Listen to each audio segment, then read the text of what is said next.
गढ़चिरौली में 3 नक्सलियों को ढेर किया गया है। महाराष्ट्र पुलिस के C60 कमांडो का ये ऑपरेशन था, जिसमें ये कामयाबी मिली है। नक्सलियों और सुरक्षा बलों के बीच यहां पर मुठभेड़ हुई और भारी मात्रा में हथियार भी बरामद किए गए हैं।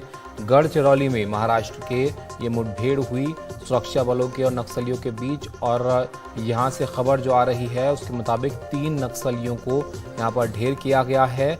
महाराष्ट्र पुलिस के C60 कमांडो का ये ऑपरेशन था, जिसमें यहां पर 3 नक्सली ढेर हो गए हैं। हमारे सहयोगी सुनील सिंह हमारे साथ जुड़ेंगे इस पर और ज़्यादा जानकारी के लिए, लेकिन एक बड़ी खबर यहाँ पर महाराष्ट्र से आ रही है, जहाँ पर ये 3 नक्सलियों को ढेर किया गया है मुठभेड़ में। अभी अभी ये ताज़ा खबर है, जिसमें आपको बताएं कि सुरक्षा बलों के बीच ये मुठभेड़ हुई और भारी मात्रा में इस ऑपरेशन के बाद हथियार भी बरामद यहाँ पर किए गए हैं। सुनील सिंह हमारे साथ जुड़ गए हैं, हमारे सहयोगी। सुनील, और क्या जानकारी इसको लेकर मिल पाई है?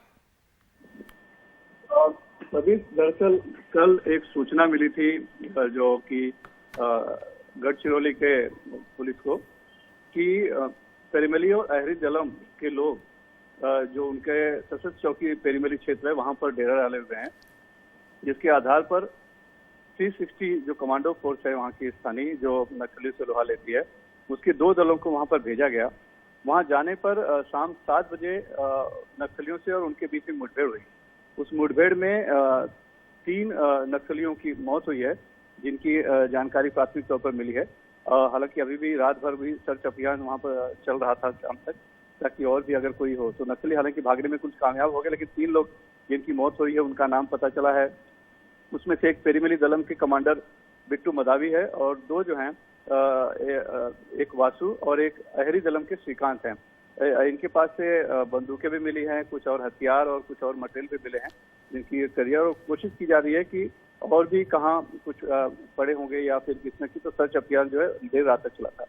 सुबह का अपडेट अभी चूंकि बहुत ही इंटीरियर में इलाका है, बिल्कुल जंगल का इलाका है, तो वहां से बहुत अपडेट जानकारी इस समय नहीं है। लेकिन कल शाम तक का जो ऑपरेशन है उसके मुताबिक 3 नक्सली उस मुठभेड़ में मारे गए, उनके पास से हथियार बरामद हुए हैं। और उसमें से एक जो बिट्टू मडावी है, ये पिछले अभी 9 मार्च को एक छात्र साईनाथ नरोटे की हत्या हुई थी, उसका भी आरोपी बताया जाता है। और साथ ही अलंगा में एक सड़क निर्माण के दौरान आगजनी की 2 घटनाएं हुई थी, उसका भी मुख्य आरोपी है। तो ये बहुत ही खतरनाक नक्सली थे, जो कि कमांडर के स्तर तक पहुंचे हुए थे। तो उसमें से 3 लोगों को फिलहाल मुठभेड़ में मार गिराया है, लेकिन और कितना जनहानि हुई है या फिर क्या कमांडो फोर्स को भी कहीं कुछ नुकसान हुआ है, इस तरह की जानकारी अभी तक नहीं मिल पाई है।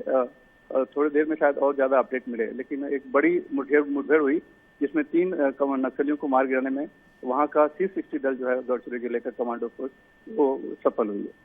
बिल्कुल, एक बड़ी मुठभेड़ यहाँ पर हुई है सुनील जी, जैसे कि आप बता रहे हैं। यहाँ पर ये 3 नक्सली जो है वो ढेर हुए हैं, और ये हथियार यहाँ पर मिलना, बड़ी तादाद में इन नक्सलियों से मुठभेड़ यहाँ पर होना, ये क्या इनके मंसूबे थे? क्या इसको लेकर और कुछ पता चल पाया है? क्योंकि एक बड़ी चिंता यहाँ पर जाहिर है कि जिस तरीके से आप नाम बता रहे हैं इनके बारे में पता चला है। देखिए, ये जो गढ़चिरौली का इलाका है, छत्तीसगढ़ का जो नक्सल प्रभावित इलाका है, सब एक साथ जुड़े हुए हैं। अभी हमने देखा कि कैसे 2 दिन पहले छत्तीसगढ़ में उन्होंने दंतेवाड़ा में धमाका किया, जो कमांडो जा रहे थे वहां पे थे उन्हें, उनके ऊपर, और कितने जवान मारे गए। तो उससे कहीं न कहीं इन लोगों का भी मनोबल बढ़ा है, और ये कोशिश इनकी ये रहती है कि घात लगाकर हमला किया जाए और योजना बनाई जाए। तो उसी के तहत ये जानकारी मिली थी कि जो पेरीमली सशस्त्र चौकी का क्षेत्र है केरबारा के जंगल में, वहां पर नक्सलियों का एक दल जो है वो डेरा डाले हुए है और वो कुछ योजना बना रहे हैं, आगे कुछ हमला कर सकते हैं कुछ। तो उसी हिसाब से सूचना मिलने के बाद ही C60 दल कमांडो के 2 जो है कि दल भेजे गए, और फिर उसके बाद जब वहां पर पहुंचे तो वाकई में सूचना सही मिली। लेकिन वहां से उन्होंने भी गोलीबारी की, और यहाँ से कमांडो फोर्स ने गोलीबारी की, जिसमें कि 3 लोगों की मौत हो गई है। क्या उनकी योजना थी, क्या आगे प्लान करने वाले थे, ये क्योंकि जिंदा अगर मिल जाता कोई तो ज्यादा जानकारी मिल पाती, लेकिन अभी तक इस तरह की कोई सूचना नहीं मिल पाई है। कोशिश जारी है। ऑपरेशन हालांकि देर रात तक ऑपरेशन चला था, और ज्यादा रात में वहां पर ऑपरेशन कर पाना भी बहुत मुश्किल होता है एकदम। तो अब इनमें शायद स्पष्ट जानकारी मिल पाए, अपडेट कि कुल कितने लोग मारे गए, क्या हुआ और क्या उनकी शुक्रिया सुनील जी आपका सब जानकारी के लिए।